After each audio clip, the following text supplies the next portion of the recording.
Hello and welcome to Orlando Soundwaves. I'm Sandy Denslow and this is week 14, day 67. We're reading from Numbers 6, 1 through 21. The Nazirite. The Lord said to Moses, "Speak to the Israelites and say to them, if a man or woman wants to make a special vow, a vow of dedication to the Lord as a Nazirite, they must abstain from wine and other fermented drink and must not drink vinegar made from wine or other fermented drink. They must not drink grape juice or eat grapes or raisins. As long as they remain under the Nazirite vow, they must not eat anything that comes from the grapevine, not even the seeds or the skins. During the entire period of the Nazirite vow, no razor may be used on their head. They must be holy until the period of their dedication to the Lord is over. They must let their hair grow long. Throughout the period of the dedication to the Lord, the Nazirite must not go near a dead body.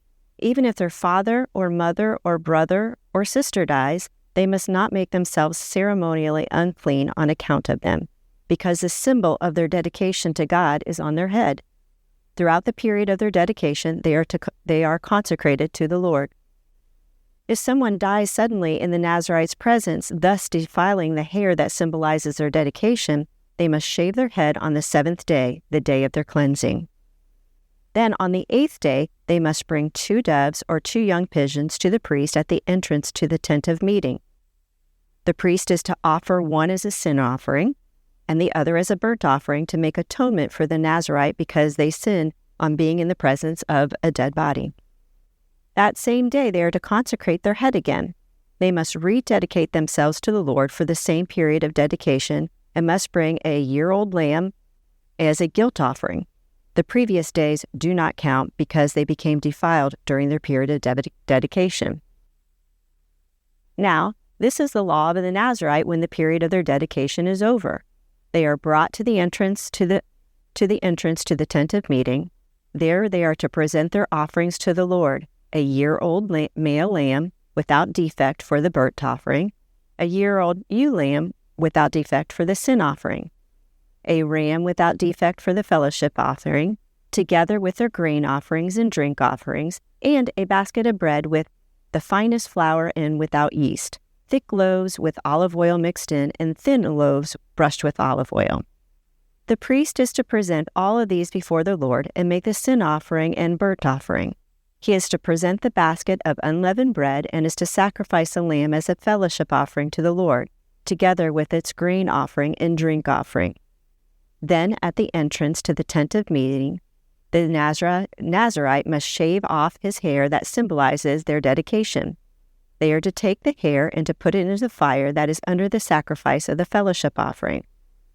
After the Nazirite has shaved off the hair that symbolizes their dedication, the priest is to place in their hands a boiled shoulder of the ram, and 1 thick loaf and 1 thin loaf from the basket made without yeast. The priest shall then wave these before the Lord as a wave offering. They are holy and they belong to the priest, together with the breast that was waved and the thigh that was presented. And after that, the Nazirite may drink wine. This is the law of the Nazirite whose vow offerings to the Lord in accordance with their dedication, in addition to whatever they can afford. They must fulfill the vows that they have made according to the law of the Nazirite.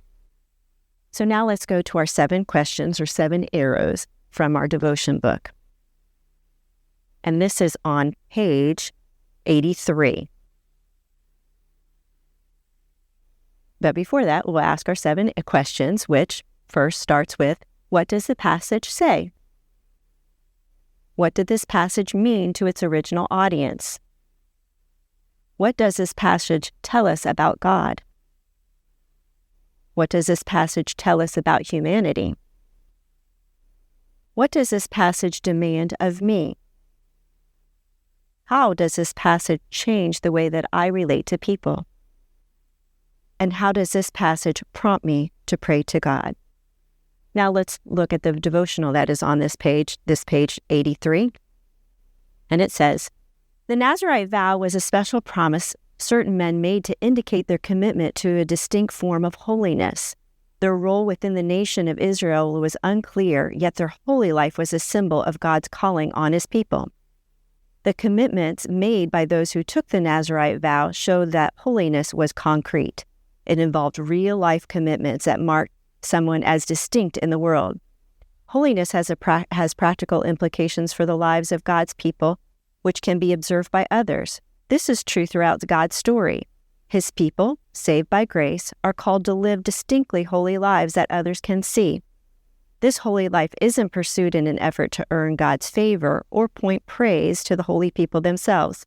Rather, holy lives are meant to be a reflection and response to God's grace, pointing others to His glory. So thank you for joining us today. We hope you tune in tomorrow.